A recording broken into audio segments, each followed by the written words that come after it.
ಇನ್ನು ಕನ್ನಡ ಪರ ಹೋರಾಟಗಾರ ಅಂತ ಕರೆಸಿಕೊಂಡಂತಹ ಧರ್ಮರಾಜ್ ಗೌಡ ಅನ್ನುವವರು ಬಿಗ್ ಬಾಸ್ನಲ್ಲಿ ಅಶ್ವಿನಿ ಗೌಡ ಪರವಾಗಿ ಬ್ಯಾಟಿಂಗ್ ಮಾಡಿದ್ದಾರೆ. ಏನಂತ ಹೇಳಿದ್ದಾರೆ?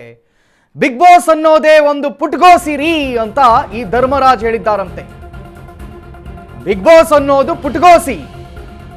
ಬಹುದೊಡ್ಡ ವಿವಾದಕ್ಕೆ ನಾಂದಿ ಹಾಡಿದ್ದಾರೆ ಕರವೇ ಮುಖಂಡ ಕರವೇ ನಾರಾಯಣಗೌಡ ಬ್ರದರ್ ಧರ್ಮರಾಜ್ ಗೌಡ ವಿವಾದವನ್ನ ಹುಟ್ಟುಹಾಕಿದ್ದಾರೆ. ಏನಂತ? ಅಶ್ವಿನಿ ಗೌಡ ಹೋರಾಟಗಾರ್ತಿ, ಅದಕ್ಕೆ ಬೆಂಬಲಿಸಿದ್ದೇವೆ. ನಿಮ್ಮ ಬಿಗ್ ಬಾಸ್ ಅನ್ನೋದೇ ಒಂದು ಪುಟ್ಗೋಸಿ ಶೋ. ಅಶ್ವಿನಿ ಗೌಡ ಪರ ಲಾಭಿ ಎಂದಿದ್ದಕ್ಕೆ ಕೆಂಡಾಮಂಡಲರಾಗಿದ್ದಾರೆ. ಟೀಕೆ ಮಾಡೋರು ನಮ್ಮ ರೀತಿ ಹೋರಾಟ ಮಾಡ್ರಿ. ಕಿಚ್ಚ ಸುದೀಪ್ ಮತ್ತು ನಾರಾಯಣಗೌಡಿ ಭೇಟಿ ವಿವಾದ ಕರವೇ ಟೀಕಿಸಿದ್ದಕ್ಕೆ ಧರ್ಮರಾಜ್ ಗೌಡ ಕಿಡಿಕಾರಿದ್ದಾರಂತೆ. ಹಂಗಾದ್ರೆ ನಿಮ್ಮ ಅದ್ಭುತವಾಗಿರ್ತಕ್ಕಂಥ ಅಶ್ವಿನಿ ಗೌಡ ಅನ್ನುವಂಥ ಕನ್ನಡ ಹೋರಾಟಗಾರ್ತಿ ಪುಟ್ಗೋಸಿ ಶೋ ಕಳಿಸಿದ್ರಲ್ರಿ ನೀವಲ್ಲ. ನಿಮ್ಗೆ ನಾಚಿಕೆ ಆಗ್ಬೇಕು. ಮೊದಲಿಗೆ ಕನ್ನಡದ ನೀವೇನು ಹೋರಾಟ ಮಾಡಿದ್ದೀರೋ ಅದಕ್ಕೆ ನಾನು ತಪ್ಪು ಅಂತ ಹೇಳಲ್ಲ. ಆದ್ರೆ ಇದೇ ಕರುನಾಡಿನ ಜನತೆನೇ ಆ ಶೋವನ್ನು ನೋಡಿ ಬೆಳೆಸ್ತಾ ಇದ್ದಾರೆ. ಮಾತಾಡುವಾಗ ನಾಲಿಗೆ ಮೇಲೆ ಹಿಡಿತ ಇಟ್ಕೊಂಡು ಮಾತಾಡಬೇಕು. ಅಶ್ವಿನಿ ಗೌಡ ನಿಮಗೆ ಆತ್ಮೀಯರಾಗಿರ್ಬೋದು, ಅಥವಾ ಅವರನ್ನ ಇನ್ನೇನು ಕೆಲವೇ ದಿನಗಳಲ್ಲಿ ಹೊರಗೆ ಬರ್ತಾರೆ, ಸೊ ಅವರನ್ನ ಮೆಚ್ಚಿಸಬೇಕಾಗಿರುತ್ತೆ. ಹಂಗಂತ ಯಾವ್ದಾವ್ದೋ ಶೋಗಳನ್ನ ಮನ ಬಂದಂತೆ ಎಲ್ಲ ಬೈಯೋದಲ್ಲ ರೀ. ಪುಟ್ಗೋಸಿ ಆಗಿದ್ರೆ ನಿಮ್ಮ ಅಶ್ವಿನಿ ಗೌಡ ಯಾಕ್ರಿ ಹೋದ್ರಲ್ಗೆ? ಪುಟ್ಗೋಸಿ ಶೋ ಕಳಿಸಿದ್ರೆ ನಿಮ್ಮ ಅಶ್ವಿನಿ ಗೌಡನ? ಬಿಗ್ ಬಾಸ್ ಅಂದ್ರೆ ಹಂಗೆ ಹಿಂಗೆ ಅಂತ ಅವ್ರು ಕಣ್ಣೀರು ಹಾಕಿದ್ದನ್ನೆಲ್ಲ ನಾವೆಲ್ಲ ನೋಡ್ಲಿಲ್ಲ ಅಂತ ಎಣಿಸ್ಕೊಂಡಿದ್ದೀರಾ? ಈಗ ಬಂದ್ಕೊಂಡು ಬಿಗ್ ಬಾಸ್ ಅನ್ನೋದೇ ಒಂದು ಪುಟ್ಗೋಸಿ ರೀ, ನಾವೆಲ್ಲ ದೊಡ್ಡ ಹೋರಾಟ ಮಾಡಿದೀವಿ ಕಣ್ರಿ. ಓಕೆ ಮಾಡಿ, ಏನಾಯ್ತು ಈಗ? ನೀವು ಹೋರಾಟ ಮಾಡೋದಕ್ಕೂ ಬಿಗ್ ಬಾಸ್ ಶೋಗೂ ಏನ್ರಿ ಸಂಬಂಧ? ಏನೇನೋ ಹೇಳಿಕೆಗಳನ್ನು ಕೊಡ್ತಾ ಇದ್ದಾರೆ. ಯಾರು ಕರವೇ ಟೀಕಿಸಿದಕ್ಕೆ ಧರ್ಮರಾಜ್ ಗೌಡ ಅಂತೆ, ನಾರಾಯಣ್ ಗೌಡ ಅವರ ಬ್ರದರ್ ಅಂತೆ. ಕನ್ನಡಕ್ಕಾಗಿ 35 ವರ್ಷ ಹೋರಾಟ ಮಾಡಿದ್ದೇವೆ. ಓಕೆ, ಕನ್ನಡಕ್ಕಾಗಿ 35 ವರ್ಷ ಹೋರಾಟವನ್ನು ಮಾಡಿದ್ದೀರಿ. ನೀವು ಕನ್ನಡಕ್ಕಾಗಿ 35 ವರ್ಷ ಹೋರಾಟ ಮಾಡಿದ ಕೂಡಲೇ ಇಡೀ ಕರುನಾಡು ನಿಮ್ಮದಾಗಲ್ಲ, ಕರ್ನಾಟಕದ ಎಲ್ಲ ಶೋಗಳು ಕೂಡ ನಿಮ್ಮದಾಗಲ್ಲ. ಅದೆಷ್ಟೋ ನಿಸ್ವಾರ್ಥತೆಯಿಂದ ಇವತ್ತು ಶಾಲೆಗಳಿಗೆ ಬಣ್ಣ ಬಳಿದಂಥ ಹೆಣ್ಣು ಮಗಳು ಇವತ್ತು ಎಲ್ಲಿಯೂ ಹೇಳ್ಕೊಳ್ತಾ ಇಲ್ಲ. ಆ ಹುಡುಗಿಯ ಹೆಸರು ನನಗೆ ನೆನಪಾಗ್ತಾ ಇಲ್ಲ. ಆ ಹುಡುಗಿ ಎಲ್ಲೂ ಹೇಳ್ಕೊಳ್ತಾ ಇಲ್ಲ, ನಾನು ಇವತ್ತು ಕನ್ನಡ ಪರವಾಗಿ ಹಂಗೆ ಮಾಡಿದ್ದೀನಿ ಹಿಂಗೆ ಮಾಡಿದ್ದೀನಿ ಅಂತ ಹೇಳಿ. ಏನೇನು ಮಾತಾಡಿದ್ದಾರೆ ನೋಡ್ಕೊಂಡು ಬನ್ನಿ.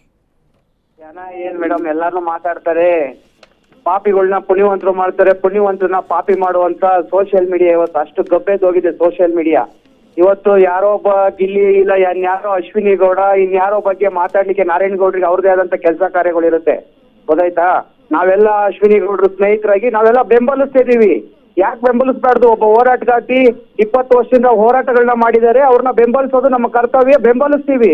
ಅದನ್ನ ಬಿಟ್ಬಿಟ್ಟು ಅದನ್ನ ಪ್ರಚಾರ ಇನ್ನೊಂದಕ್ಕೆ ಅದನ್ನ ಕೆಟ್ಟದಾಗಿ ಸಂಘಟನೆ ಮತ್ತು ನಾರಾಯಣಗೌಡ್ರನ್ನ ಬಳಸ್ಕೊಡುವಂತ ಅಯೋಗ್ಯರಿಗೆ ನಿಮ್ಗೆ ಏನಾದ್ರು ನೈತಿಕತೆ ಇದ್ರೆ ನಮ್ಮಂಗೆ ಬಂದು ಬೀದಿಲಿ ನಿಂತ್ಕೊಂಡು ಹೋರಾಟ ಮಾಡಿ, ನಮ್ಮಂಗೆ ನೀವು ಕೇಸ್ ಹಾಕ್ಸ್ಕೊಳ್ಳಿ, ನಮ್ಮಂಗೆ ಜೈಲಿಗೆ ಹೋಗ್ರಿ. ಸುಮ್ನೆ ಒಬ್ಬ ಹೋರಾಟಗಾರನ ತೇಜೋಧನೆ ಮಾಡೋದು ಅದು ಶೋಭೆ ತರುವಂತ ಕೆಲಸ ಅಲ್ಲ. ಈ ನಾಡಿಗಾಗಿ ಸುಮಾರು ಕಳೆದ 35 ವರ್ಷಗಳಿಂದ ಹೋರಾಟ ಮಾಡಿರುವಂತ ನಾರಾಯಣಗೌಡರ ಸಾಧನೆಗೆ ಇದು ಯಾವ್ದೋ ಪುಟ್ಕೋಸಿ ಬಿಗ್ ಬಾಸ್ ನ ಸಮರ್ಥನೆ ಕೊಡುವಂತ ನಮ್ಗೇನ್ ಅಂತ ದರ್ದು ನಮಗೆ ಬಂದಿಲ್ಲ ಇನ್ನು.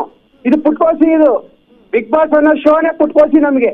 ಜನ ಏನ್ ಮೇಡಮ್ ಎಲ್ಲಾರು ಮಾತಾಡ್ತಾರೆ, ಪಾಪಿಗಳನ್ನ ಪುಣ್ಯವಂತರು ಮಾಡ್ತಾರೆ, ಪುಣ್ಯವಂತರನ್ನ ಪಾಪಿ ಮಾಡುವಂತ ಸೋಷಿಯಲ್ ಮೀಡಿಯಾ ಇವತ್ತು ಅಷ್ಟು ಗಬ್ಬೆದೋಗಿದೆ. ಸೋಷಿಯಲ್ ಮೀಡಿಯಾ ಇವತ್ತು ಯಾರೋ ಒಬ್ಬ ಗಿಲ್ಲಿ ಇಲ್ಲ ಇನ್ಯಾರೋ ಅಶ್ವಿನಿ ಗೌಡ ಇನ್ಯಾರೋ ಬಗ್ಗೆ ಮಾತಾಡ್ಲಿಕ್ಕೆ ನಾರಾಯಣ ಗೌಡ್ರಿಗೆ ಅವ್ರದೇ ಆದಂತ ಕೆಲಸ ಕಾರ್ಯಗಳಿರುತ್ತೆ. ಇನ್ನು ನಮ್ಮ ಪ್ರತಿನಿಧಿ ಮೈ ಕೊಲೀಗ್ ರವಿ ನನ್ನ ಜೊತೆ ನೇರ ಸಂಪರ್ಕದಲ್ಲಿದ್ದಾರೆ ಡೆಸ್ಕ್ನಿಂದ. ರವಿ, ಇದುವರೆಗೆ ಕನ್ನಡ ಪರ ಹೋರಾಟಗಾರರು ನಾನು ಅಂತ ಹೇಳ್ಕೊಂಡೆ ಅಶ್ವಿನಿ ಗೌಡ ಒಳಗಡೆ ಹೋದರು.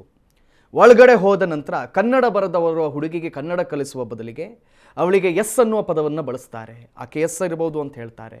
ಮನಸ್ಸೋ ಇಚ್ಛೆ ಇದುವರೆಗೆ ಗಲಾಟೆಗಳನ್ನು ಮಾಡ್ಕೊಂಡು ಬಂದರು. ಈಗ ಇನ್ನೇನು ಅವ್ರು ಹೊರಗಡೆ ಬರ್ತಾರೆ, ಅವರೊಂದು ಸ್ವಲ್ಪ ಇದು ಹತ್ರ ಮಾಡ್ಕೊಳ್ಬೇಕಲ್ಲ. ಇದು ಯಾರಿದು? ಧರ್ಮರಾಜ್ ಗೌಡ ಅಂತೆ ರೀ. ಅದೇನ್ರಿ ಅದು ಪುಟ್ಗೋಸಿ ರೀ ಶೋ ಅಂತೆಲ್ಲ ಹೇಳ್ಬಿಟ್ಟಿದ್ದಾರೆ. ಹಂಗಾದ್ರೆ ಅಂತ ಒಂದು ಪುಟ್ಗೋಸಿ ಶೋಗೆ ಅಶ್ವಿನಿ ಗೌಡ ಅವ್ರನ್ನ ಇವರೆಲ್ಲ ಕಳಿಸಿದ್ರು ಅನ್ನುವಂಥ ಪ್ರಶ್ನೆ ಯಾಕೆ ವಿವಾದ ಹುಡ್ಕೊಳ್ತು? ಮತ್ತು ಈ ದರ್ಪದ ಮಾತುಗಳ ಅವಶ್ಯಕತೆ ಇತ್ತ? 35 ವರ್ಷ ಹೋರಾಟ ಮಾಡಿದ ಕೂಡಲೇ ಕನ್ನಡದ ಶೋಗಳನ್ನ ಬಹುಶಃ ಕನ್ನಡಿಗರೇ ನೋಡಿ ಬೆಳೆಸ್ತಾ ಇರುವಂಥ ಶೋ ಅದು.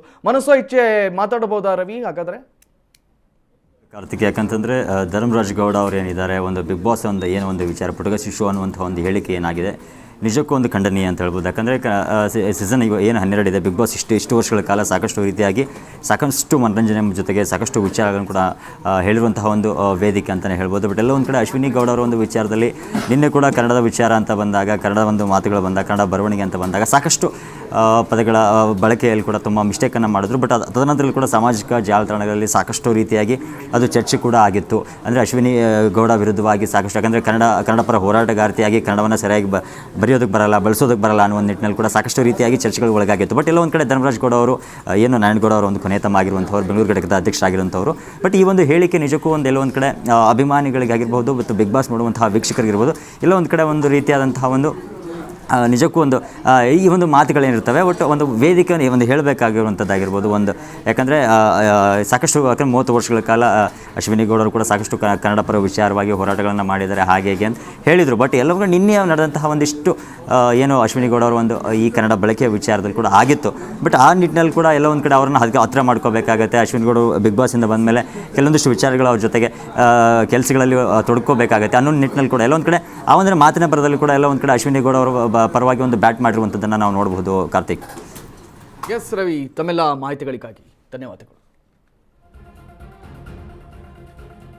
ಟೀಕೆ ಮಾಡೋರು ಬಂದು ನಮ್ಮ ರೀತಿ ಹೋರಾಟ ಮಾಡಲಿ, ಪುಟ್ಗೋಸಿ ಬಿಗ್ ಬಾಸ್, ಪುಟ್ಗೋಸಿ ಬಿಗ್ ಬಾಸ್ ಅಂತ ಖಂಡಿಸಿದ್ದಾರೆ. ಯಾರು? ಧರ್ಮರಾಜ್ ಗೌಡ ಅಂತೆ.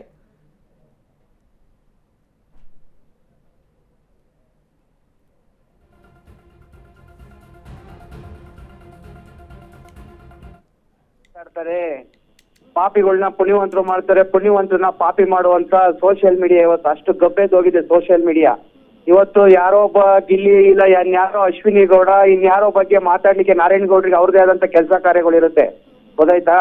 ನಾವೆಲ್ಲ ಅಶ್ವಿನಿ ಗೌಡ್ರು ಸ್ನೇಹಿತರಾಗಿ ನಾವೆಲ್ಲ ಬೆಂಬಲಿಸ್ತಿದೀವಿ. ಯಾಕೆ ಬೆಂಬಲಿಸಬಾರ್ದು? ಒಬ್ಬ ಹೋರಾಟಗಾರ್ತಿ 20 ವರ್ಷದಿಂದ ಹೋರಾಟಗಳನ್ನ ಮಾಡಿದ್ದಾರೆ, ಅವ್ರನ್ನ ಬೆಂಬಲಿಸೋದು ನಮ್ಮ ಕರ್ತವ್ಯ, ಬೆಂಬಲಿಸ್ತೀವಿ. ಅದನ್ನ ಬಿಟ್ಬಿಟ್ಟು ಅದನ್ನ ಪ್ರಚಾರ ಇನ್ನೊಂದಕ್ಕೆ ಅದನ್ನ ಕೆಟ್ಟದಾಗಿ ಸಂಘಟನೆ ಮತ್ತು ನಾರಾಯಣಗೌಡ್ರನ್ನ ಬಳಸ್ಕೊಡುವಂತ ಅಯೋಗ್ಯರಿಗೆ ನಿಮ್ಗೆ ಏನಾದ್ರು ನೈತಿಕತೆ ಇದ್ರೆ ನಮ್ಮಂಗೆ ಬಂದು ಬೀದಿಲಿ ನಿಂತ್ಕೊಂಡು ಹೋರಾಟ ಮಾಡಿ, ನಮ್ಮಂಗೆ ನೀವು ಕೇಸ್ ಹಾಕ್ಸ್ಕೊಳ್ಳಿ, ನಮ್ಮಂಗೆ ಜೈಲಿಗೆ ಹೋಗ್ರಿ. ಸುಮ್ನೆ ಒಬ್ಬ ಹೋರಾಟಗಾರನ ತೇಜೋಧನೆ ಮಾಡೋದು ಅದು ಶೋಭೆ ತರುವಂತ ಕೆಲಸ ಅಲ್ಲ. ಈ ನಾಡಿಗಾಗಿ ಸುಮಾರು ಕಳೆದ 35 ವರ್ಷಗಳಿಂದ ಹೋರಾಟ ಮಾಡಿರುವಂತ ನಾರಾಯಣಗೌಡರ ಸಾಧನೆಗೆ ಇದು ಯಾವ್ದೋ ಪುಟ್ಕೋಸಿ ಬಿಗ್ ಬಾಸ್ ನ ಸಮರ್ಥನೆ ಕೊಡುವಂತ ನಮ್ಗೇನ್ ಅಂತ ದರ್ದು ನಮಗೆ ಬಂದಿಲ್ಲ ಇನ್ನು. ಇದು ಪುಟ್ಕೋಸಿ, ಇದು ಬಿಗ್ ಬಾಸ್ ಅನ್ನೋ ಶೋನೇ ಪುಟ್ಕೋಸಿ ನಮ್ಗೆ. ಜನ ಏನ್ ಮೇಡಮ್ ಎಲ್ಲಾರು